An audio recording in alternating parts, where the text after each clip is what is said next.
Hello and welcome everyone. So आज हम पढ़ेंगे एलसी ऑसिलेशन।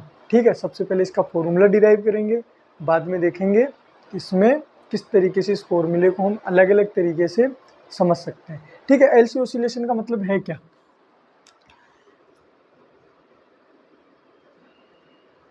एलसी ऑसिलेशन का मतलब है क्या? देखो, अपने पास सपोज एक इंडक्टर है, ठीक है, जिसको हमने एल बोला है, जिसका इंडक्टेंस कितना एल। ठीक है, इंडक्टर सबको पता है, एक कॉइल होती है, सही है। जैसे कॉपर है, उसको हमने ऐसे इस तरीके से उसको कोइल कर करके एक बड़ी कोइल बना दी। ठीक है, वो इंडक्टर है। एक है अपने पास कैपेसिटर, ठीक है, और कैपेसिटर को लेते हैं हम सपोज थोड़ा सा ऊपर की तरफ।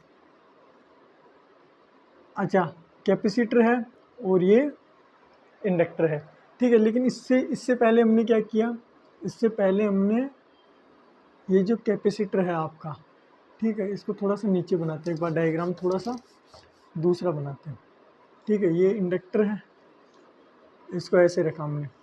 ये कैपेसिटर है, इसको ऐसे रखा, सही है। और एक बैटरी कनेक्ट कर दी ऐसे। पहले हमने क्या किया, इसको यहाँ से क्या रखा, ओपन। आ गया समझ में? और एक है ये की 1 और की 2। शुरुआत में क्या था, ये जो की थी ये बंद थी, ये बंद थी तो क्या हो गया, ये कैपेसिटर क्या हो गया, चार्ज होना स्टार्ट हो गया। तो थोड़े समय में हुआ क्या, इसके ऊपर कैपिटल क्यू नोट और इस साइड माइनस क्यू नोट। ठीक है, ये कैपेसिटेंस की एक प्रॉपर्टी होती है जिसमें इस तरीके से चार्ज डिस्ट्रीब्यूट हो जाता है। ठीक है, तो कैपेसिटर के ऊपर कितना चार्ज आ गया, क्यू नोट। तो जैसे मान लो 50 माइक्रोकूलम इसके ऊपर चार्ज आ गया, तो ऐसा नहीं कि 50 माइक्रोकूलम एक सेकंड में आ गया, मतलब 50 कूलम वो एकदम कांस्टेंट नहीं। शुरुआत में इसके ऊपर t इज इक्वल टू 0 पे 0 चार्ज था, फिर t is equal to 1 second पे इसके ऊपर कुछ थोड़ा चार्ज रहा होगा, तो बढ़ते बढ़ते मान लो 3-4 सेकेंड में इसने पूरा चार्ज किया इसको। तो ये जो चार्ज है ये t टेंस टू इन्फिनिटी पे है। मतलब क्या है, फाइनली ये कितना चार्ज हो गया, तब इसके अंदर करंट क्या हो गया, बंद हो गया। फिर हमने क्या किया, हमने ये किया, इस की को तो ओपन कर दिया और इसको क्या कर दिया, क्लोज कर दिया। इसका मतलब क्या है, हमने एक चार्ज कैपेसिटर को, इसका मतलब ये है कि हमने एक चार्ज कैपेसिटर जिस पे चार्ज कितना है, क्यू नोट और माइनस क्यू नोट, ठीक है, इसको हमने एक इंडक्टर से क्या कर दिया, कनेक्ट कर दिया। तो जैसे इंडक्टर से कनेक्ट किया तो हुआ क्या, ये सिचुएशन है t is equal to 0, t is equal to 0 पे ये है, तो हुआ क्या, यहाँ से करंट बनना स्टार्ट हुआ। ठीक है, इस सर्किट में करंट बनना स्टार्ट होगा। और जैसे ही करंट पहले 0 था, अब करंट जैसे इसमें बनना शुरू होगा, तो इंडक्टर की प्रॉपर्टी क्या है, L D I by D T. ठीक है, एक बैटरी की तरह काम करता है, ये वाली चीज़ एक बैटरी की तरह काम करती है। ठीक है, जो करंट को या तो अपोज करेगी या फिर करंट को क्या करेगी, तुम्हारा उसको सपोर्ट करेगी। अगर करंट की वैल्यू कम हो रही है, तो यहाँ पे क्या है, करंट की वैल्यू क्या हो रही है, यहाँ पे करंट की वैल्यू तुम्हारी बढ़ रही है, करंट की वैल्यू बढ़ रही है, तो ये क्या करेगा, यहाँ पे क्या करेगा, ये करंट की वैल्यू बढ़ रही है तो मैं क्या बोलूँगा, करंट बढ़ रहा है, तुम्हारा करंट बढ़ रहा है, तो ये इसको अपोज करने के लिए इस तरीके से एक बैटरी लगा देगा। ठीक है, ये एक इंडक्टर की प्रॉपर्टी होती है। अगर एलसी ऑसिलेशन तक तुम आए हो तो इतना तुम्हें पता होना चाहिए। ठीक है, अगर नहीं पता है तो पहले एलसी मतलब इंडक्टर की प्रॉपर्टी क्या होती है, कैपेसिटर की प्रॉपर्टी क्या होती है, इसके बारे में थोड़ा थोड़ा कहीं से भी पढ़ लो, यूट्यूब से, ठीक है, कहीं भी पढ़ लो, गूगल से पढ़ के आ जाओ या फिर थोड़ा सा नोट्स में देख लो तुम्हारे। इसकी ये प्रॉपर्टी है, मतलब ये वाली चीज़ इसमें ऐसे ऐसे आ गई। अब होगा क्या, अब ये होगा, ये जो चार्ज है, ठीक है, ये पहुंचना चाहता है इस साइड। अब बीच में क्या है, बीच में है या तो कोई डाइलेक्ट्रिक, है ना, या तो कोई इंसुलेटर है, और या फिर कोई एयर है। एयर भी एक इंसुलेटर, मतलब ये चार्ज डायरेक्टली यहाँ नहीं जा सकता, तो इसको एक रास्ता मिल गया इस तरीके से जाने का। ठीक है, जैसे ये रास्ता इस तरफ ढूंढेगा, इसको क्या पता चलेगा, ये जो इंडक्टर है ये क्या बोलेगा, इंडक्टर बोलेगा कि मैं करंट, ये जो चार्ज है, ठीक है, ये पहुंचने तो दूंगा, चार्ज का जो फ्लो उसको करंट बोलते हैं। करंट क्या होता है, D I by D T, D Q by D T. D Q by D T मतलब ये करंट बढ़ना चाहता है यहाँ पे, ये बोलेगा मैं करंट को धीरे धीरे बढ़ने दूंगा। सही है, एकदम से नहीं बढ़ने दूंगा, करंट बढ़ेगा तो सही लेकिन धीरे धीरे। ठीक है, तो थोड़े टाइम में क्या होगा, ये करंट यहाँ पे बढ़ेगा, करंट बढ़ेगा, फिर क्या होगा, इसमें जितना करंट बनना था बन जाएगा, ये सारा का सारा चार्ज इस सर्किट के अंदर आ जाएगा, मतलब इस इंडक्टर में आ जाएगा, मूव करने की टेंडेंसी में होगा। अब यहाँ पे कोई चार्ज है नहीं, यहाँ पे कोई चार्ज है नहीं, सपोज चार्ज जीरो हो गया, यहाँ पे भी चार्ज क्या हो गया, जीरो। अब ये चार्ज जीरो हो गया तो यहाँ से कोई चार्ज की सप्लाई है नहीं, तो पूरा का पूरा चार्ज सर्किट में है, जितना करंट बनना था बन गया। यहाँ पे चार्ज कितना हो गया, जीरो, यहाँ पे चार्ज जीरो हुआ, ठीक है। तो क्या पता चला, यहाँ से करंट जो है वो जीरो होना चाहेगा। जैसे ही करंट जीरो होना चाहेगा, ठीक है, जैसे इसमें करंट जीरो होना चाहेगा तो ये बैटरी की पोलैरिटी जो है वो चेंज हो जाएगी, वो बोलेगी नहीं जीरो नहीं होने देंगे, अब तुझे सपोर्ट करेंगे, ठीक है। सपोर्ट करेंगे तो ये वापस इस चार्ज को इस साइड करंट बनाएगी, इस साइड करंट बनाएगी तो सारा पॉजिटिव चार्ज इस साइड आएगा, ठीक है, और नेगेटिव बन जाएगा इस साइड। आ गया समझ में, क्योंकि टोटल चार्ज शुरुआत में क्या था, जीरो, तो लास्ट में भी क्या होना चाहिए, जीरो। तो हमने क्या देखा इसमें, अच्छा हमने क्या देखा, ये जो चार्ज है एक तरीके से एक कुछ टाइम बाद में यहाँ आ गया, सही है। फिर वापस ये क्या होगा, इसके ऊपर टोटल चार्ज हो जाएगा, ये करंट जो था, ठीक है, ये क्या हो जाएगा तुम्हारा, जीरो हो जाएगा। फिर वापस ये चार्ज हो गया, ये चार्ज हो गया, तो अब चार्ज ऐसे फ्लो करेगा, फिर ये फ्लो को अपोज करेगा, यहाँ पे चार्ज यहाँ आएगा, तो ये चार्ज एक तरीके से क्या कर रहा है, ओसिलेट कर रहा है। जैसे एक स्प्रिंग ब्लॉक सिस्टम होता है, उसको तुम छोड़ो तो SHM करता है, सिंपल हार्मोनिक मोशन, वैसे यहाँ चार्ज क्या कर रहा है, SHM कर रहा है। यानी ये जो प्लेट है इसके ऊपर चार्ज कभी तो बढ़ता है, कभी कम होता है, कभी बढ़ता है, कभी कम होता है, ठीक है। कुछ ऐसा है कि यहाँ से एनर्जी गई, ठीक है, यहाँ की एनर्जी क्या हुई, यहाँ की एनर्जी जो इलेक्ट्रिक, अच्छा कैपेसिटर किसमें एनर्जी को स्टोर करके रखता है, इलेक्ट्रिक फील्ड में। तो ये जो इलेक्ट्रिक फील्ड की जो एनर्जी है, जिसको हम half epsilon not E square बोलते हैं, ये किस में कन्वर्ट हो गई, यहाँ पे जो एनर्जी है तुम्हारी उसमें, ठीक है, क्योंकि एक इंडक्टर में मैग्नेटिक फील्ड, तो इलेक्ट्रिक फील्ड मैग्नेटिक फील्ड में, मैग्नेटिक फील्ड इलेक्ट्रिक फील्ड में, ठीक है। तो एक क्या हो रहा है, चीज़ें ऑसिलेट कर रही है। आगे समझ में, अब समझते हैं इसकी जो इक्वेशन है वो क्या है, ठीक है। तो इसमें हमें क्या लगाना पड़ेगा, मैं मान रहा हूँ कहीं पे तो करंट क्या है, आई क्या है, वेरिएबल है ना, टाइम के साथ चेंज हो रहा है, इसको मैं इस लूप में घुमा रहा हूँ, ठीक है। और जिस समय इसमें आई करंट है उस समय इस पे चार्ज कितना, प्लस क्यू और माइनस क्यू, है ना, क्यू नोट और माइनस क्यू नोट, तो मैक्सिमम चार्ज है। यहाँ से यहाँ घूम जाओ तुम, ठीक है, यहाँ से यहाँ घूमोगे तो करंट की डायरेक्शन में जा रहे हो, करंट बढ़ भी रहा है, हम क्या मान रहे हैं, करंट बढ़ रहा है, करंट बढ़ भी रहा है, तो LdI/dt क्या होगा, इस तरीके की बैटरी होगी, ये क्या है, गेन इन पोटेंशियल, तो इसको लिखना पड़ेगा माइनस LdI/dt, ठीक है। अच्छा इस साइड आओ, ये क्या है, वापस क्या आ गया, गेन इन पोटेंशियल, ठीक है, करंट बढ़ रहा है, करंट की डायरेक्शन में ही जा रहे हैं, करंट की डायरेक्शन में जा रहे हैं। अच्छा ये बैटरी अपनी ऐसे बनी थी, बैटरी ऐसी बनी थी, ये तो हमने दूसरा एग्जांपल लिया था कि आगे क्या होगा, लेकिन इन जनरल में क्या बोल सकता हूँ, ये ऐसी बैटरी बनेगी, तो पोटेंशियल क्या हो रहा है, ड्रॉप हो रहा है, ड्रॉप वाले को क्या लेते हैं हम, प्लस का। फिर यहाँ से यहाँ हो गया तो क्या आ जाएगा, यहाँ से यहाँ क्या कर रहे हो तुम, गेन कर रहे हो, कैसे, माइनस से प्लस की तरफ, ठीक है, माइनस से प्लस की तरफ। अगर पोटेंशियल में गेन है तो इसको क्या लिखोगे, ठीक है। और एक कैपेसिटर पे चार्ज अगर क्यों है तो उसकी वजह से जो पोटेंशियल आता है वो क्या आता है बताओ, Q/C, है ना, और वहीं पे लूप पे पहुंच गए तो फाइनल पोटेंशियल जीरो, ठीक है। इसकी ये इक्वेशन है, हमें करंट दे रखा है, हमें चार्ज, ठीक है, कैसे भी करके इनका यूज़ करके हमें इक्वेशन फाइंड करने की कोशिश करनी है, ठीक है। मैं ये वाला पोर्शन मिटा रहा हूँ, उतारना तो उतार लो। देखो इधर,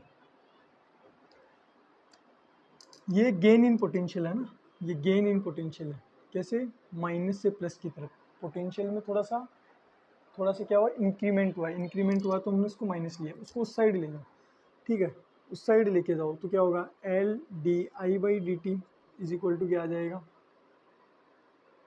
Q/C। आ गया समझ में। अब इसको नीचे लेके आओ तो ये क्या हो गया, DI/dt इज इक्वल टू क्या आ गया, Q/LC। आ गया समझ में। क्या करेंगे हम इसके आगे, जैसे अब हमें करंट को लिखना है, ठीक है, तो करंट को क्या लिख सकता हूँ बताना, करंट को dQ/dt लिखूँ या फिर माइनस dQ/dt लिखूँ, बताओ। एक चीज़ बताओ, ये जो करंट की वैल्यू है इस डायरेक्शन को हमें पॉजिटिव लेना है, क्यों, क्योंकि इस डायरेक्शन को पॉजिटिव लेके ही हमने क्या लगाया, KVL लगाया, मतलब करंट की वैल्यू हमेशा क्या आनी चाहिए, पॉजिटिव, ठीक है। अगर मैंने ये फॉर्मूला यूज़ किया तो क्या करंट की वैल्यू पॉजिटिव आएगी, तो इसको यूज़ करने से आएगी, इसको यूज़ करने से आएगी, ठीक है। अच्छा क्यों, क्या है, क्यों है तुम्हारा ये जो चार्ज है यही तो फ्लो कर रहा है, यही तो करंट बना रहा है, तो d Q by D T, ठीक है। अच्छा इस कैपेसिटर के ऊपर जो चार्ज है, ठीक है, वो इंक्रीज होगा तो d Q by D T positive होगा कि नेगेटिव होगा। अगर चार्ज इंक्रीज होता तो कैपेसिटर पे मैं क्या बोलता है, यहाँ पे D Q by D t क्या था, पॉजिटिव, लेकिन यहाँ पे चार्ज क्या हो रहा है, डिक्रीज, चार्ज डिक्रीज हो रहा है, चार्ज डिक्रीज हो रहा है तो d Q by D t क्या है, d Q by D t क्या है, ये क्या है, q two minus q one, तो फाइनल चार्ज क्या है, कम, इनिशियल क्या है, फाइनल चार्ज कम है, इनिशियल ज़्यादा है, इसका जो डिफरेंस आएगा वो क्या आएगा, नेगेटिव, ठीक है। तो नेगेटिव आएगा, अगर मैंने ये यूज़ कर लिया तो करंट तो मेरा नेगेटिव आ जाएगा, तो एक नेगेटिव मैं अपने मन से आगे ऐड कर देता हूँ ताकि ये जो करंट की वैल्यू है ये हमेशा क्या है, पॉजिटिव, ठीक है। और थोड़ा सा वो भी है कि करंट, ये जो चार्ज है, ठीक है, वो टाइम है, चार्ज अगर क्या कर रहा है, चार्ज अगर तुम्हारा कम हो रहा है, ठीक है, तो उसका जो स्लोप आएगा D Q by D T वो क्या आएगा, नेगेटिव, तो ये नेगेटिव है, ये क्वांटिटी हमेशा नेगेटिव है क्योंकि चार्ज हमेशा कम हो रहा है इस केस के अकॉर्डिंग। यहाँ क्या लगाना पड़ेगा, एक माइनस, तो माइनस लगा के क्या कर दो, टोटल वैल्यू को पॉजिटिव कर दो, तो यहाँ पे करंट को क्या लिख सकता हूँ, minus D Q by D T, तो करंट को लिखो minus D Q by D T, minus बाहर निकालो, ये क्या हो जाएगा कि तुमने क्यू का कितनी बार डिफ्रेंशिएशन कर दिया, 2 बार, ठीक है। और थोड़ा सा ऑब्वियस है, देखना कैसे, d q square by D t is equal, d t square is equal to minus क्या है, minus one upon L C into q, ठीक है। एल और सी क्या है, कॉन्स्टेंट है, इंडक्टेंस और कैपेसिटेंस, ठीक है। अब थोड़ा सा मुझे एक चीज़ बताना है इसमें आगे, ये इक्वेशन क्या है, अब मैं इसका इंटीग्रेशन भी नहीं कर सकता, क्यों, क्योंकि ये इक्वेशन अपने पास सेकंड डेरिवेटिव की, सेकंड डेरिवेटिव का मतलब क्या है, अगर अपने पास जैसे D Q by D T होता तो मैं डी टी को इस साइड लेके आता और क्यू को नीचे और फिर इंटीग्रेट कर देता, लेकिन ये डबल डेरिवेटिव है, डबल डेरिवेटिव का अभी अपने इसमें तुम्हें सॉल्यूशन मिलेगा नहीं, ठीक है, ये कॉलेज का पार्ट है, आईआईटी में तुम्हें नहीं मिलेगा, लेकिन एक जगह इसका काम है, ठीक है। इसको थोड़ा ध्यान से देखो, क्या ये इक्वेशन, क्या ये इक्वेशन तुम्हारी एस एच एम जैसी है, हमें ओसिलेशन का पहले ही पता लग गया, ठीक है। कैसे पता चला, थोड़ा सा मैं एस एच एम को देखता हूँ ना, F is equal to minus k x आता है, ठीक है, यहाँ से बोल सकता हूँ F is directly proportional to minus x, मतलब डिफ्रेंशिएशन जो मतलब जो एक्स है डिस्प्लेसमेंट वो डायरेक्टली प्रोपोर्शनल है, उसका जो नेगेटिव है वो डायरेक्टली प्रोपोर्शनल है फोर्स के, मतलब अगर डिस्प्लेसमेंट आगे है तो फोर्स पीछे है, हमेशा क्या है, दोनों अपोजिट है। इसको एम ए लिखो और माइनस एक्स, ये मास भी कॉन्स्टेंट, तो acceleration is directly proportional to minus x, मतलब क्या है, अगर डिस्प्लेसमेंट आगे है, जैसे पार्टिकल ऐसे चम कर रहा है, ठीक है, एक पार्टिकल ऐसे चम कर रहा है ऐसे ऐसे, ठीक है, एक पार्टिकल ऐसे ऐसे ऐसे चम कर रहा है, तो इसका डिस्प्लेसमेंट इधर है तो इस पर एक्सेलरेशन पीछे की तरफ है, अगर डिस्प्लेसमेंट इस तरफ है मीन पोजिशन से तो एक्सेलरेशन इस तरफ है, मतलब वो सेंटर की तरफ है हमेशा, आ गया समझ में। अच्छा ये माइनस तो उसको बता रहा है, फिर ये एक्स, अच्छा मैं इसको ऐसे लिख सकता हूँ कि एक्सेलरेशन निकालते कैसे हैं, एक्सेलरेशन निकालते हैं एक्स का ही दो बार डिफरेंशिएशन करके, आगे समझ में, थोड़ा सा याद करना, एक्स का 2 बार डिफरेंशिएशन करते हैं, देखो जिस क्वांटिटी को हमने यहाँ लिया उसका 2 बार डिफरेंशिएशन करूँगा तो एक नई फिजिकल क्वांटिटी बनेगी, ठीक है। 2 बार डिफरेंशिएशन, जैसे एक्सेलरेशन आ गया वो खुद किसके प्रोपोर्शनल है, एक्स पे, ठीक है। जैसे x कोई फिजिकल क्वांटिटी है, उसका 2 बार डिफरेंशिएशन करने से एक्सेलरेशन आया, वो एक्सेलरेशन खुद उस पहली बार जब हमने उस क्वांटिटी को लिया तो उसके प्रोपोर्शनल है, नेगेटिव में है, ठीक है। यानी कि एक फिजिकल क्वांटिटी क्यों है, उसका 2 बार डिफरेंशिएशन जो है ना वो किसके प्रोपोर्शनल आ रहा है ना, ये सब कुछ कांस्टेंट है, माइनस भी आ रहा है, एल सी क्या है, पॉजिटिव क्वांटिटी है, तो यहाँ से मैं ऐसे बोल सकता हूँ, अगर मेरा ये जो चार्ज है, ये चार्ज अगर एक पार्टिकल के एस एच एम के डिस्प्लेसमेंट की बराबर हो जाए, ठीक है, तो मैं क्या बोल सकता हूँ, ये क्या कर रहा है मेरा, ये मेरा क्या कर रहा है, एक एस एच एम कर रहा है, आगे समझ में। तो इसको थोड़ा सा करेंगे और एस एच एम कर भी रहा है, ठीक है, एस एच एम वहाँ तो एक फिजिकल पार्टिकल, सच में एक पार्टिकल ऐसा होता है जो इधर उधर घूमता है, या कोई सच में पार्टिकल नहीं होता, ठीक है। ये चार्ज जो है ना, ये कम होना और ज़्यादा होना, उसका फ्लो कैसा है, जैसे एस एच एम में होता है, ठीक है। इसका पहले थोड़ा सा वो देखेंगे। अच्छा ये एक सिंपल हार्मोनिक मोशन की इक्वेशन हो गई। अच्छा ये आती क्या है, तो acceleration actually minus omega square x के इक्वल आता है, ठीक है। ओमेगा क्या है, ओमेगा है कि ये किस फ्रीक्वेंसी से एस एच एम करता है, ठीक है, फ्रीक्वेंसी का थोड़ा सा फील लो। ये फ्रीक्वेंसी जो है ना ओमेगा, ये 2 पाई/t और क्या होती है 2 पाई f। ठीक है, ये तीनों चीज़ें एक ही होती है, एक ही थाली के चट्टे बट्टे होते हैं। कैसे? जैसे अगर तुम्हें ओमेगा पता है तो तुम्हें टाइम पीरियड पता है, ठीक है, तुम्हें टाइम पीरियड पता है तो फ्रीक्वेंसी पता है, ठीक है। तो ये एसएचएम कैसे, जैसे सपोज ये यहाँ से गया यहाँ आया, फिर वापस आया यहाँ आया यहाँ आया, तो इसने एक साइकिल कंप्लीट कर दिया। इसको करने में कितना टाइम लिया वो उसका टाइम पीरियड, ठीक है। और उसका जो इन्वर्स है, ठीक है, जैसे यहाँ से निकाल सकते हो तुम्हें टाइम पीरियड। अब फ्रीक्वेंसी क्या होती है? फ्रीक्वेंसी होती है टाइम पीरियड का इन्वर्स। इसका मतलब क्या है कि जैसे सपोज सोच के देखो, टाइम पीरियड तो क्या है, एक साइकिल को कंप्लीट होने में कितना टाइम लगा। फ्रीक्वेंसी ये है कि वो एक सेकंड में कितने साइकिल कंप्लीट कर देता है। तो किसी की फ्रीक्वेंसी ज़्यादा है तो वो एक सेकंड में ज़्यादा साइकिल कंप्लीट करेगा, ठीक है। जैसे कितनी जल्दी जल्दी चार्ज इधर उधर हो रहा है, तो सपोज एक सेकंड में ये 10 बार चार्ज इधर उधर होता है, 10 साइकिल कंप्लीट हो जाती है, तो उसकी फ्रीक्वेंसी 10 है, ठीक है। 10 पता चल गया, 2 पाई से मल्टीप्लाई करो तो ओमेगा। तो ओमेगा, ओमेगा क्या है? एंगुलर फ्रीक्वेंसी, ठीक है, कोणीय आवर्ती। फ्रीक्वेंसी क्या होती है? आवृत्ति। ये सब कुछ ऐसा ही है, ठीक है। इसमें क्या बोलना पड़ेगा, ये जो फ्रीक्वेंसी है इस ओसिलेशन की, ठीक है, यहाँ से कंपैरिजन मतलब जो एक्सेलरेशन के आगे माइनस के बाद जो आता है ना वो क्या होता है, तो यहाँ कंपैरिजन करो, है ना। ये वो फिजिकल क्वांटिटी है जहाँ पे हमने x को क्यों माना, उसका डबल डेरिवेटिव क्या है, डबल 2 बार डिफरेंशिएशन करने पे ये आ रहा है। तो यहाँ से मैं एक चीज़ साफ साफ बोल सकता हूँ कि LC सर्किट में जो फ्रीक्वेंसी है, ठीक है, वो कितना चार्ज हमने दिया उस पर भी डिपेंड नहीं करेगी। तुमने इंडक्टेंस क्या लिया है, तुमने कैपेसिटेंस कितना लिया है, उस पर डिपेंड कर रहा है, ठीक है। ये क्या है, ओमेगा स्क्वायर LC के बराबर, तो ओमेगा कितना आ गया, √LC, ठीक है। ये बार बार यूज़ करेंगे, या फिर ये ऐसे भी दिख सकता है, कोई दिक्कत नहीं, है ना। मतलब ये जो तुम्हारा सर्किट बन रहा है इसमें जो एसएचएम हो रहा है, ठीक है, ये जो चार्ज का एक फ्लो हो रहा है, ठीक है, जो जिस वे में जा रहा है उसकी इक्वेशन ये है, उसका ओमेगा ये है। अच्छा, टाइम पीरियड भी बता सकते हो कि ये एक साइकिल जो है ये कितने टाइम में पता चलेगा, इस फॉर्मूले का यूज़ करेंगे, है ना। ये वाली चीज़ वापस देख लेंगे। अब हमें क्या करना है कि ये जो इक्वेशन है, ठीक है, ये एक्चुअल में कैसी दिखेगी।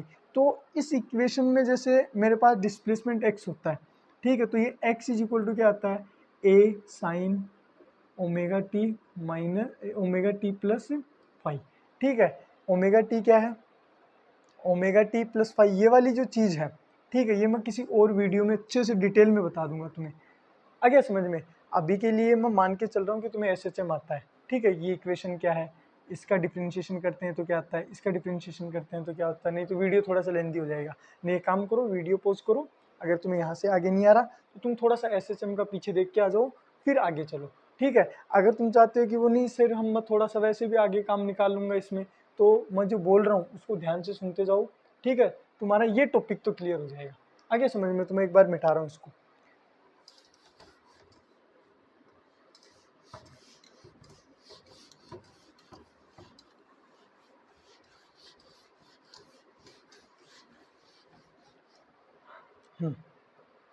तो ये जो चार्ज है, ठीक है, चार्ज को हमने किसके इक्विवेलेंट लिखा है, एक्स के, जो एसएचएम डिस्प्लेसमेंट होता है उसके इक्विवेलेंट लिखा है। अब मैं क्या कर रहा हूँ, ये जो इक्वेशन है इसकी, उसको क्या लिख रहा हूँ, Q is equal to q naught. Q naught क्या है, मैक्सिमम, जैसे उसमें क्या होता है, मैक्सिमम डिस्प्लेसमेंट होता है एम्पलीट्यूड। यहाँ पे एम्पलीट्यूड का काम कौन कर रहा है, चार्ज, ठीक है, कि मैक्सिमम चार्ज कितना, और हमने मैक्सिमम चार्ज इसको खुद को दिया है सर्किट को, क्यू नोट, ठीक है। क्यू नोट है sine omega T plus five, ठीक है। फाइव की वैल्यू कैसे निकालेंगे, तो हमें एक चीज़ पता है, t is equal to zero पे जो सर्किट पे चार्ज था वो कितना था, क्यू नोट, तो रखो टी की वैल्यू जीरो रखो, तो साइन फाइव बच गया, ठीक है। अच्छा, क्यू नोट ये तो हमने माना है, ठीक है। अच्छा, चार्ज कितना था, ये किसी भी टाइम पे चार्ज बताएगा, उस सर्किट में किसी टाइम के ऊपर चार्ज बताएगा, तो यहाँ पे कितना हो जाएगा, क्यू नोट।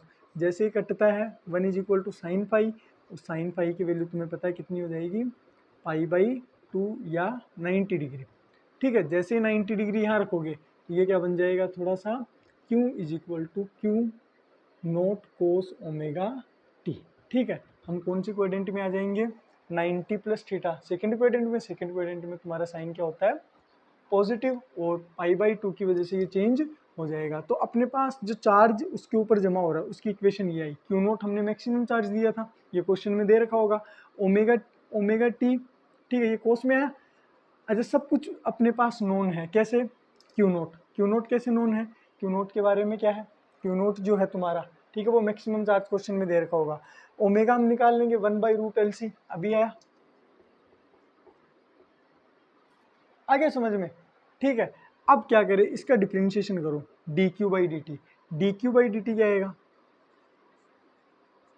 dq/dt क्या है बताओ, dq/dt आया अपना क्यू नोट, ठीक है, साइन ओमेगा टी।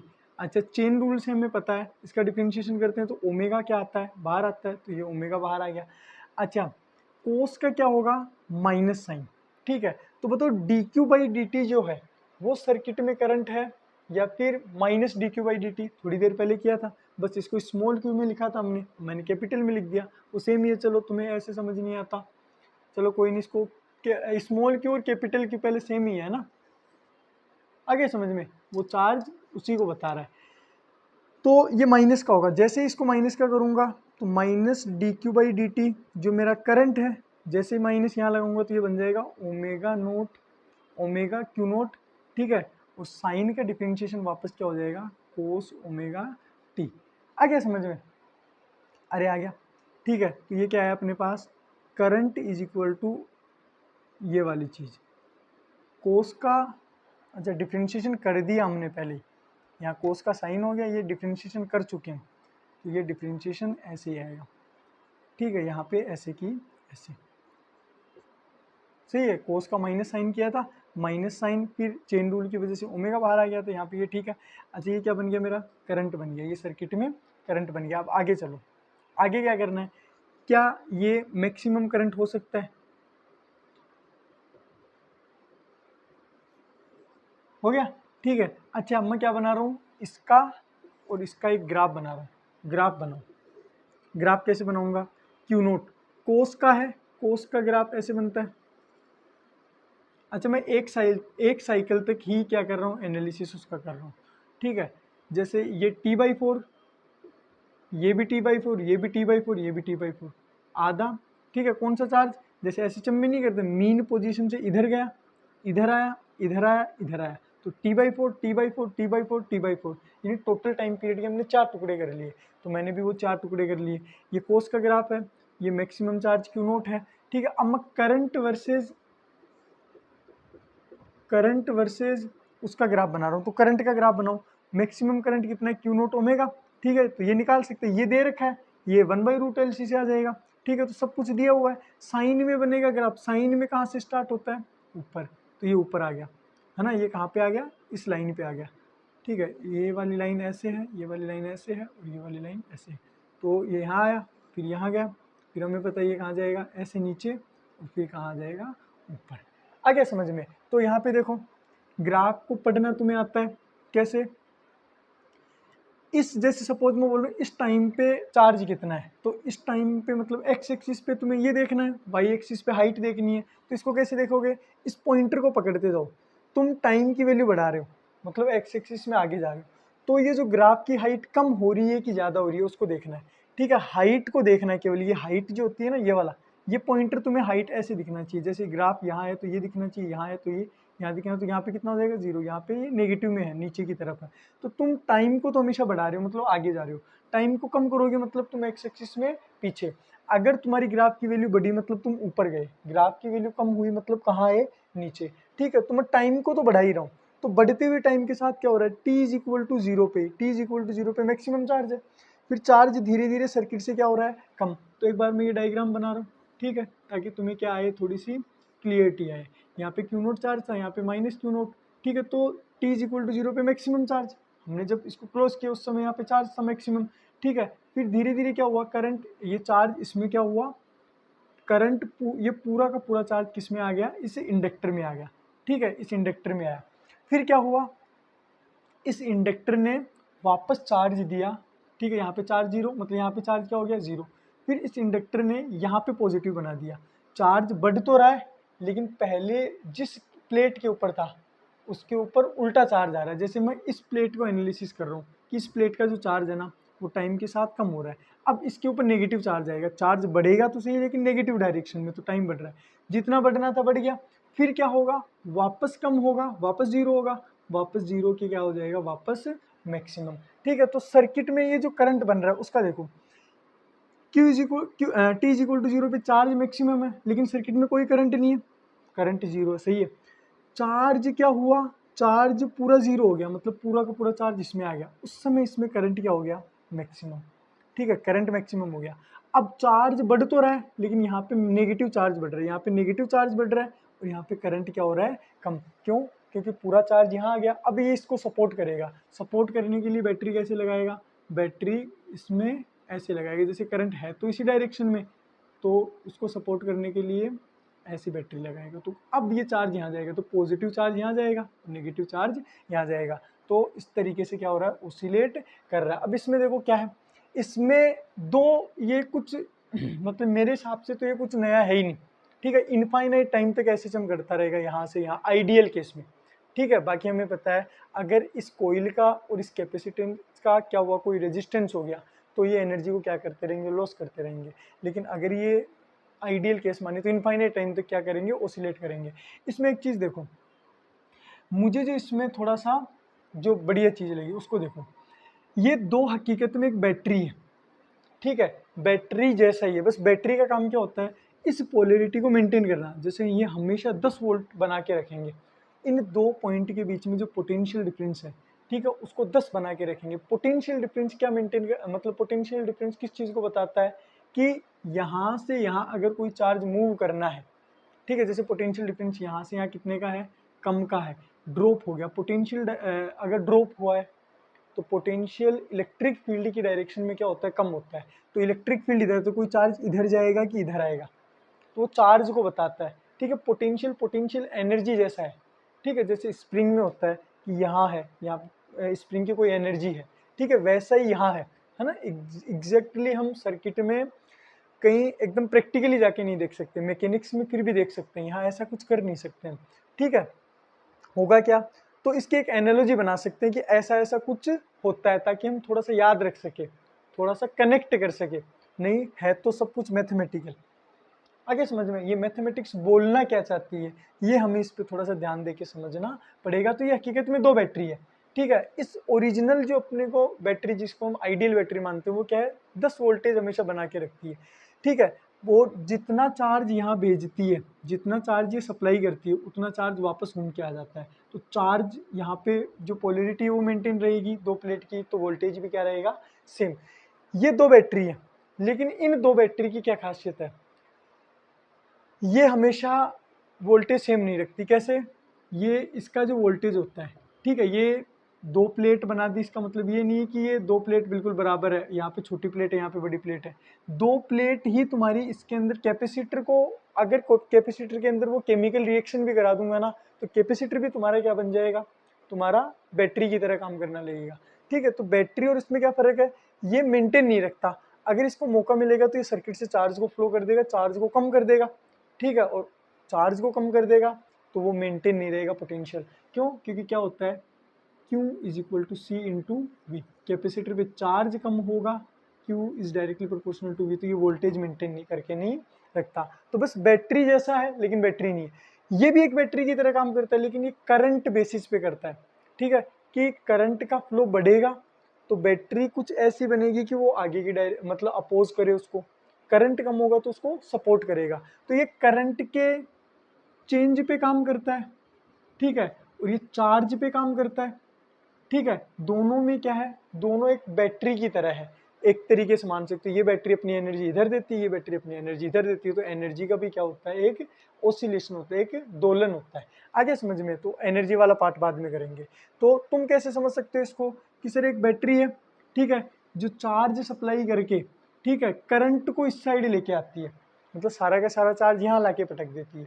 जैसे ही चार्ज यहाँ आता है ये एकदम से हाँ करंट बन गया एकदम खतरनाक।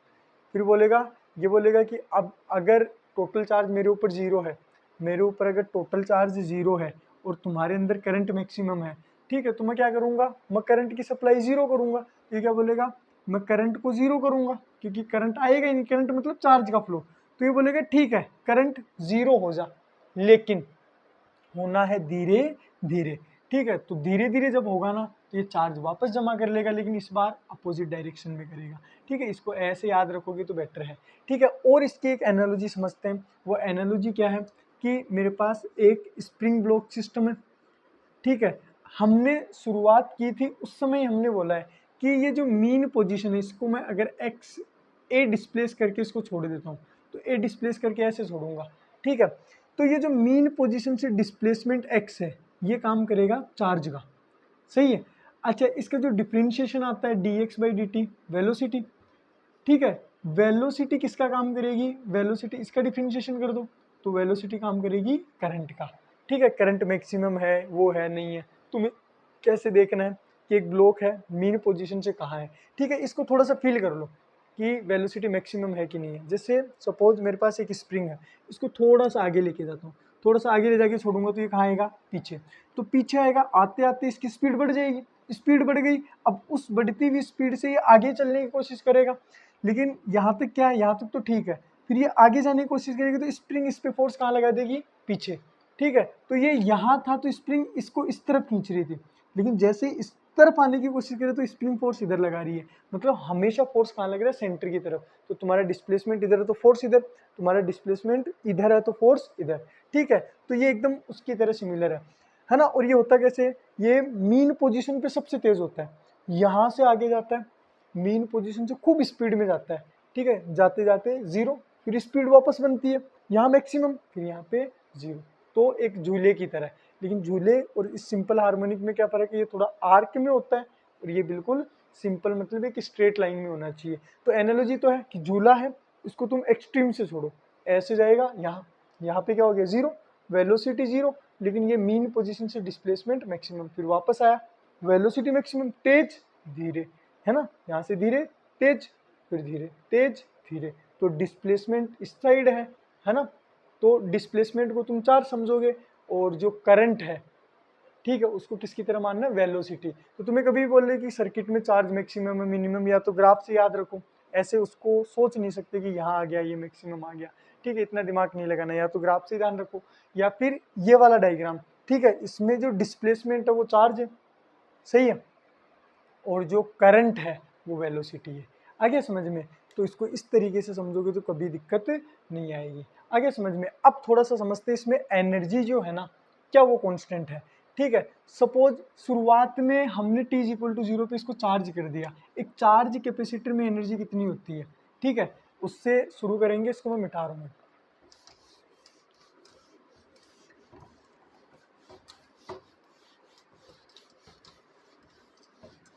हाँ, इनिशियल एनर्जी हमने कितनी दी, इनिशियल एनर्जी हमने दी इसको हाफ क्यू नोट, हाँ, Q naught square by two C. जैसे हाफ सी वी स्क्वायर होती है कैपेसिटर में एनर्जी, ठीक है, और क्यू बराबर सी वी होता है। तो यहाँ से क्या करो, किसकी वैल्यू लिखो, V, V is equal to Q by C. तो यहाँ से यही जो है ना कितना आ जाता है, क्यू स्क्वायर बाई टू सी, मतलब कितना चार्ज है और उसका कैपेसिटेंस कितना। तो इनिशियल चार्ज कितना है, मैं इनिशियल एनर्जी देख रहा हूँ, इनिशियल एनर्जी ये है।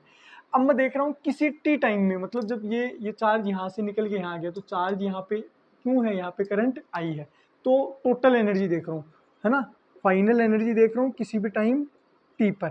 ठीक है, तो वो क्या होगी, एनर्जी किस में, एनर्जी कैपेसिटर में और एनर्जी इंडक्टर में। ठीक है, कैपेसिटर की एनर्जी कितनी होगी, अच्छा यहाँ पे चार्ज कितना हो गया, है ना, क्यों कितना भी हो गया, क्यू स्क्वायर अपॉन टू सी, कोई भी क्यों, है ना, क्यू नोट ये मैक्सिमम वाला नहीं है, इसमें क्या हो गया, हाफ एल आई स्क्वायर। आ गया समझ में। और अब हमें अच्छे से पता है कि जो Q है उसको हम क्या लिख सकते हैं, Q इज इक्वल टू, हमने खुद ने इक्वेशन बनाई थी, यही डिराइव किया था, करंट इज इक्वल टू क्या आया था, omega naught sine omega T. आगे समझ में, वो माइनस क्यों नहीं आया था, क्योंकि वो D Q by D T minus का लेना है ना, ताकि करंट क्या है, पॉजिटिव आए। आगे समझ में। अरे ऐसे ही था, करंट चेंज हो रहा था, मतलब D Q by D T नहीं, minus D Q by D T लेना था, इस वजह से वो माइनस हट गया।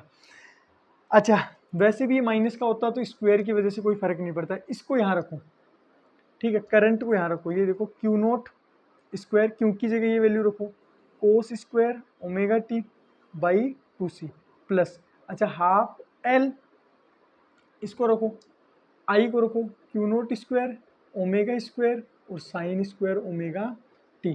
ठीक है, अब एक चीज़ नोटिस करो, ये जो ओमेगा स्क्वायर है ये हमने, ये देखो ओमेगा की वैल्यू है, ओमेगा स्क्वायर कितना होगा 1/LC, इसकी जगह रखो 1/L इंटू सी, तो कितना आ गया 1/LC, एल से एल कट गया, सी आ गया साइन ओमेगा स्क्वायर टी। ठीक है, प्लस क्या आ गया क्यू नोट स्क्वायर कोस ओमेगा स्क्वायर 2c। ठीक है, तो ये क्या आ गई फाइनल एनर्जी, फाइनल एनर्जी है ना किसी भी टाइम पे, या फिर फाइनल एनर्जी ना बोल के मैं बोलूँ एनर्जी देखनी T is equal to T पे, बताओ कितना होगा, half Q naught square common आ गया, बाकी cos square theta cos omega T, cos square omega T और साइन स्क्वायर ओमेगा टी कितना हो गया एक, तो ये एक हो गया, तो ये बच गया है ना, ये सी भी था कॉमन, सी कहाँ था नीचे। तो एक चीज़ पता चली कि किसी भी टाइम टी पर जो एनर्जी है वो क्या है कांस्टेंट है, वो टाइम पे डिपेंड ही नहीं करे, क्योंकि ये वैल्यू ओमेगा टाइम यहीं से तो आएगा, टाइम पे डिपेंड ही नहीं कर रहा। ठीक है, जैसे टी इज इक्वल टू 0 पे टी इज इक्वल टू 1 पे मैं पूछूँ कितनी है, तो है ना कोई physical quantity y is equal to x square plus 2x, मैं बोलूँ ये वेरिएबल है, क्यों, क्योंकि x इज इक्वल टू 0 पे कितनी आई y 0, x is equal to 1 पे कितना आया तो अलग आएगा, x इज इक्वल टू 2 पे अलग आएगा, क्योंकि x की वैल्यू मैं रख पा रहा हूँ। ठीक है, लेकिन जैसे मैंने बोल दिया y इज इक्वल टू 5 है, इस पे बताओ x इज इक्वल टू 0 पे, तो वैल्यू चाहे से है ही नहीं, तो x इज इक्वल टू 0 रखूँ कहाँ, ये कुछ ऐसा हो सकता है 0x, x की वैल्यू कुछ भी रखो ये तो हमेशा 0 है। ठीक है, तो ये कॉन्स्टेंट है, यहाँ टाइम पे डिपेंड ही नहीं करा, टाइम का तो टर्म ही नहीं दिख रहा, तो जितनी इनिशियल एनर्जी है उतनी किसी टाइम टी पे है एनर्जी। आगे समझ में, इसका मतलब क्या है, ये इनफाइनाइट टाइम तक ऐसे चम करेगा, यहाँ पे एनर्जी यहाँ पहुँच जाएगी, यहाँ की एनर्जी यहाँ पहुँच जाएगी। अब सवाल ये है कि सर अपना जो चार्ज है अगर उसका यहाँ से यहाँ फ्लो करने की जो फ्रीक्वेंसी है, ये जो चार्ज है उसकी जो फ्रीक्वेंसी एफ है, एफ का मतलब क्या हो गया, वो 2πf तुम्हारा किसके बराबर है ओमेगा के बराबर, ओमेगा और फ्रीक्वेंसी दोनों एक ही बात है। ठीक है, तो ये बोल रहे कि सर जो एनर्जी है ना, जैसे कैपेसिटर के ऊपर जो एनर्जी है या फिर इंडक्टर के ऊपर, ठीक है, कैसे होगा, टोटल एनर्जी तो कांस्टेंट रहेगी, मान लो टोटल एनर्जी पूरे एलसी सर्किट की तुम्हारे 50 जूल है, तो यहाँ पे 25 जूल है तो यहाँ पे 25, यहाँ पे 20 हो गई तो यहाँ पे 30, कांस्टेंट है। लेकिन एक किसी पर्टिकुलर एक के ऊपर एनर्जी क्या है, किसी पर्टिकुलर एक के ऊपर एनर्जी वेरिएबल है। ठीक है, टोटल एनर्जी निकाली हमने ये प्लस करके, ठीक है, एक पे तो एनर्जी ये है, तो मैं कैपेसिटर की एनर्जी देख रहा हूँ, कैपेसिटर पे एनर्जी बताओ कितनी है, Q naught by 2c cos omega square C. तो एक चीज़ बताओ, कैपेसिटर पे जो चार्ज है उसका इक्वेशन हमने बनाया था, अभी कोस में है, कोस में है मतलब यहाँ से स्टार्ट हो रहा है ऐसे, एक साइकिल की बात कर रहा हूँ। ठीक है, अब इसमें ये बताओ, ये जो एनर्जी है तुम्हारी किसकी, कैपेसिटर की, किसी टी टाइम पे, तो ये जो सारी चीज़ें ये तो एम्पलीट्यूड का काम करेगी। अच्छा, इसमें ग्राफ जो था वो कोस का था, इसमें कोस स्क्वायर का है, तो कोस स्क्वायर में और कोस में क्या फ़र्क है, वो थोड़ी हाइट ऊपर नीचे होती है, ग्राफिकल ट्रांसफॉर्मेशन जो मैथ में पढ़ते हो उसके अकॉर्डिंग बता रहा हूँ। ठीक है, चाहे से तुम कोस ओमेगा टी कुछ भी लो, है ना, जैसे कोस ओमेगा टी की वैल्यू तुम्हारी प्लस की है माइनस की है, कोस ओमेगा टी स्क्वायर की वैल्यू हमेशा क्या होगी पॉजिटिव। ठीक है, तो ये जो ग्राफ इस कोस में नीचे जा रहा है क्योंकि ये क्या बता रहा है कोस की वैल्यू नेगेटिव है, हो सकती है नेगेटिव, लेकिन यहाँ पे कोस स्क्वायर की वैल्यू कभी नेगेटिव नहीं होगी, मतलब ये नेगेटिव वाला पोर्शन एकदम क्या कर दो उसके ऊपर बना दो। तो इधर देखो ये आया इधर, और ये जो पोर्शन है ये यहाँ तक तो ठीक है, ये नेगेटिव वाला पोर्शन ऊपर बन गया।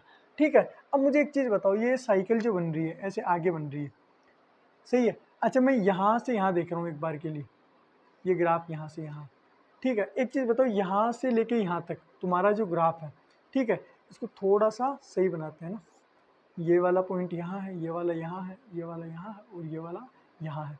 ठीक है, अच्छा वही ग्राफ है, यहाँ से यहाँ, यहाँ से यहाँ, है ना, थोड़ी सी इसकी हाइट ऊपर है, ऐसे नहीं एग्जैक्टली ये हाइट है, थोड़ी सी ग्राफ की हाइट अलग है, और ये थोड़ा सा यहाँ पे ऐसे होता है, यहाँ पे थोड़ा खुला होता है, लेकिन हमें तो आइडिया चाहिए कि फ्रीक्वेंसी कितनी हो गई। एक चीज़ बताओ, ये ऊपर बन गया, ठीक है, यहाँ से यहाँ एक साइकिल कंप्लीट हो गया, ये एक साइकिल में यहाँ से यहाँ ले सकता हूँ या फिर यहाँ से यहाँ, बस एक साइकिल लेना है, तो एक साइकिल मतलब रिपीट होने में कितना टाइम लगता है उसको टाइम पीरियड बोलता हूँ। तो इसका टाइम पीरियड मान लो टी है, इसका टाइम पीरियड कितना है, इसका टाइम पीरियड टी है, मतलब एक साइकिल को रिपीट करने में कितना टाइम लग रहा है। तो एक साइकिल को रिपीट करने में टोटल टाइम ये टी ले रहा है, तो ये टी में तो 2 साइकिल आ गए, मतलब इसका टाइम पीरियड कितना है, t/2। अब तुम बोलोगे कि सर इसमें जो साइकिल है वो थोड़ी बड़ी है, इसमें साइकिल क्या है, छोटी है। ठीक है, जो फ्रीक्वेंसी है वो केवल इस पे डिपेंड करता है कि कितने टाइम में साइकिल कंप्लीट हो रही है। ठीक है, इस पे डिपेंड नहीं कर रहा कि तुम्हारी साइकिल की लेंथ क्या है। जैसे एग्जांपल के लिए एक पार्टिकल ऐसे चम कर रहा है, उसकी फ्रीक्वेंसी है, बोलो उसकी 10 हर्ज की फ्रीक्वेंसी है। 10 हर्ज की मतलब वो एक सेकेंड में सपोज अपने 10 चक्कर कंप्लीट करता है, और वो 10 चक्कर छोटी छोटी लेंथ के करे या बड़ी बड़ी लेंथ के करे, दोनों की फ्रीक्वेंसी क्या है, सेम है। आ गया समझ में। जैसे मेरे पास एक छोटा स्पीकर है, ठीक है, उससे साउंड निकल रहा है, उससे साउंड निकल रहा है, तो उसकी फ्रीक्वेंसी क्या है, 10 हर्ज की है, मतलब वो एक सेकंड में जो एयर के पार्टिकल है उसको 10 बार क्या कर देगा, आगे पीछे कर देगा। ठीक है, वहीं पे मेरे पास डीजे है, बड़ा स्पीकर, ठीक है, उसका एम्पलीट्यूड थोड़ा सा ज़्यादा होगा, मतलब वो ऐसे बड़े बड़े साइकिल बनाएगा, लेकिन बनाएगा 10 ही। फ्रीक्वेंसी क्या होगी, सेम। फ्रीक्वेंसी पाथ लेंथ पे डिपेंड नहीं करती, तो इसकी फ्रीक्वेंसी क्या होगी, आधा। या फिर ऐसे समझ लो, कैसे कि ये सपोज एक सेकंड में ऐसे, ये थोड़ा सा फ्रीक्वेंसी ज़्यादा है कि कम है, कैसे पता लगेगा। ठीक है, ये ग्राफ अपने आप को जल्दी जल्दी रिपीट कर रहा है कि नहीं कर रहा, यहाँ पे रिपीट इतने लंबे टाइम में कर रहा है, इतने लंबे टाइम में कर रहा है, ये जल्दी जल्दी रिपीट कर रहा है। तो जल्दी जल्दी रिपीट कर रहा है, फ्रीक्वेंसी का मतलब ये होता है कितना फ्रीक्वेंट है, कितना जल्दी जल्दी हो रहा है। ठीक है, तो ये थोड़ा सा धीरे हो रहा है, ये थोड़ा सा तेज हो रहा है, तो यहाँ से टाइम पीरियड कम हो गया। ऐसे भी देख सकते हो, time period is equal to 1/t। ठीक है, time period is inversely proportional to t. ये तो देखो फॉर्मूला भी वही है मतलब कांस्टेंट की वैल्यू 1 है, इसलिए ऐसा लग रहा है। टाइम पीरियड कम हो गया हाफ, तो फ्रीक्वेंसी डबल हो जाएगी। ठीक है, ये अब फिर ऐसे देख लो, ये थोड़ा सा बड़ा बड़ा बन रहा है ना, ये ग्राफ थोड़ा सा कम फ्रीक्वेंट है। ठीक है, ये थोड़ा सा इसका फ्रीक्वेंसी क्या है, जल्दी जल्दी है, डबल है। तो एनर्जी इसमें ओसिलेट करती है कितनी फ्रीक्वेंसी से, डबल फ्रीक्वेंसी, यानी इसका ओमेगा है, चार्ज अगर ओमेगा से ओसिलेट कर रहा है तो एनर्जी कितने से कर रही है, 2 ओमेगा से। किस में एनर्जी, चाहे से कैपेसिटर में ले लो, चाहे से इंडक्टर में ले लो। इंडक्टर में क्यों, क्योंकि इंडक्टर का जो फॉर्मूला उसमें हाफ एल आई स्क्वायर होगा, हाफ एल आई स्क्वायर में साइन स्क्वायर का ग्राफ बनेगा। आ गया समझ में, अरे आया समझ में। तो ऐसा कोई क्वेश्चन पूछ ले कि कोई इंडक्टर है और कैपेसिटेंस है, ठीक है, उसमें जो एनर्जी है उसकी फ्रीक्वेंसी कितनी है, तो फ्रीक्वेंसी का जो फॉर्मूला है सबसे मोस्ट इंपॉर्टेंट इस पूरे टॉपिक में, वो √LC है। ठीक है, ये चार्ज की फ्रीक्वेंसी है, करंट की फ्रीक्वेंसी है, चार्ज की फ्रीक्वेंसी है और करंट की फ्रीक्वेंसी है, ना कि किसकी, ना कि किसकी तुम्हारी, ना कि तुम्हारा ये जो एनर्जी है, इसकी एनर्जी की फ्रीक्वेंसी कितनी है, इसकी हाफ है ना। तो एनर्जी की फ्रीक्वेंसी क्या है, उसकी हाफ। अभी देखा हमने। तुम बोलोगे कि सर ये ओमेगा कैसे आ गया, तो देखो फ्रीक्वेंसी आधी है, ये डायरेक्टली प्रोपोर्शनल टू ओमेगा है। ठीक है, तो उससे भी कर सकते हो। आया समझ में, अरे पक्का। ठीक है, और क्या रह गया इसमें, अभी तो इतना ही है।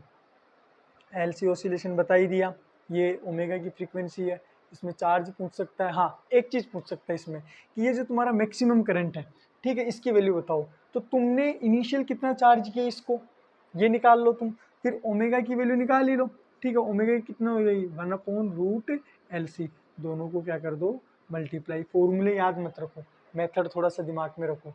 ठीक है, एक बार वीडियो वापस देखना और इसकी शॉर्ट ट्रिक्स और जो इसको कैसे एग्जाम में हैंडल करना है उसके बारे में हम बाद में बात करेंगे।